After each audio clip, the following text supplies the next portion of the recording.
Today I want to talk about what is real anyway. And I'm going to use two events from my life to illustrate what I'm trying to get at. But first I want to say that in our culture we have a great difficulty in knowing what is real, accepting what is real, because we have lived for several hundred years with a worldview that there is nothing real except the material world.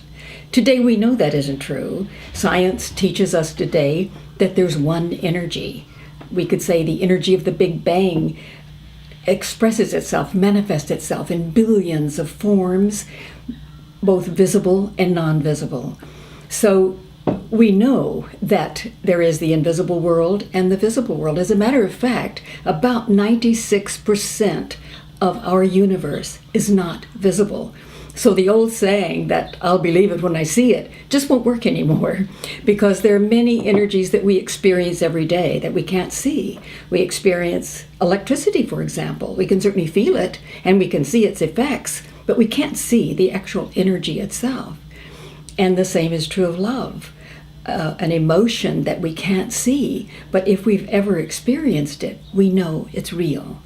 But why do we have such a difficulty in accepting other kinds of realities that we can't see? Well, I was not different from anyone else in this aspect. After our son died, Pishti, my husband and I had many powerful visions of a vast and creative universe filled with many different kinds of energies and forms. Sometimes it was almost too much for me. And I had images of my son in visions, but they were ephemeral. I knew where he was. I knew where his energy was. I knew what the energy was like. I knew he was present and loving. But I didn't have that clear-cut, concrete form, you might say. And after all of the visions that were so powerful, I just longed for a vision experience with him in which he was solid, in which he was like he was when he was here. And after one evening of not sleeping and turmoil, early in the morning I had a dream.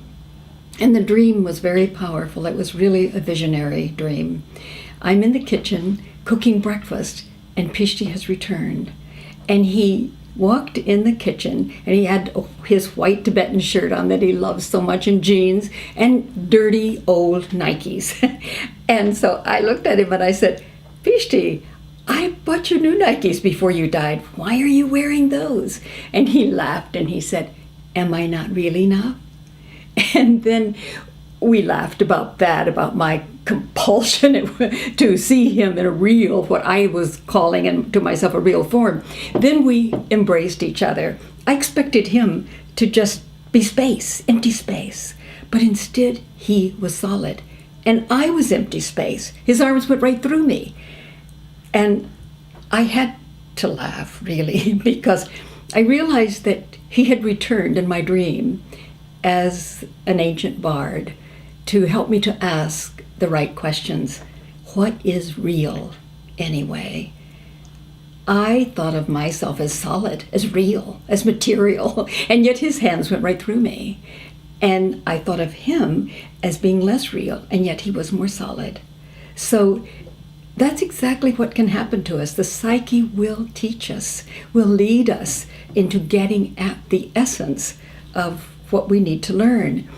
I remembered after that event of a painting that my son had done in which he had written, "Listen to the force behind the force of pure creativity. This is the essence of life." So the force, the energy, can take billions of forms or that are both visible and invisible. Now, the next event happened only 2 or 3 weeks ago. Kimberly, Saavedra, who is the director of the Kovacs Center, and I went to New Jersey and New York.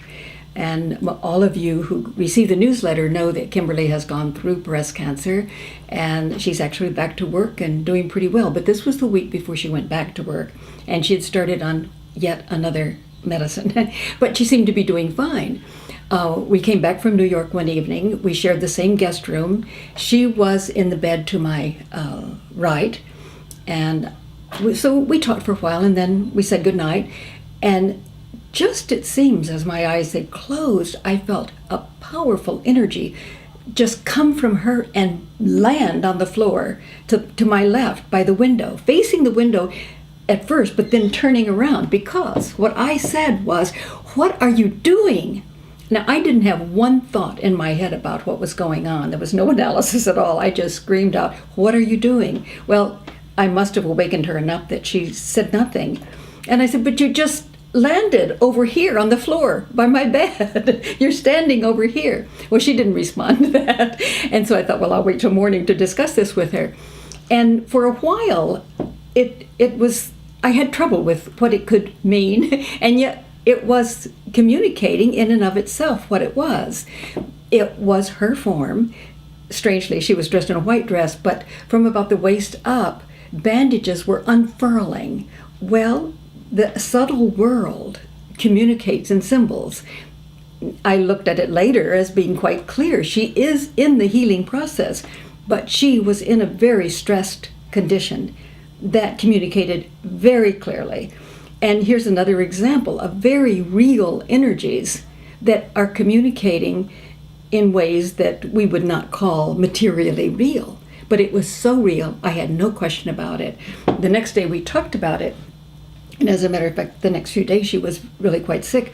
But I think, and we both thought as we looked at it, that that image was communicating to me, obviously, the stressed condition of the body, and that even though she was in the last stages of getting well, there was still the necessity of reducing the stress and honoring and taking care of the body in such a way that that subtle body could be comfortable in it, the physical body.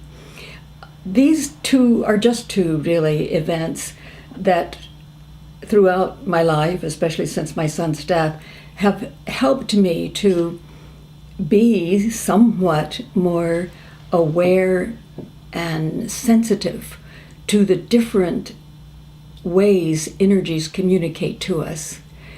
And I'm very grateful for being forced to ask the question of what is real anyway.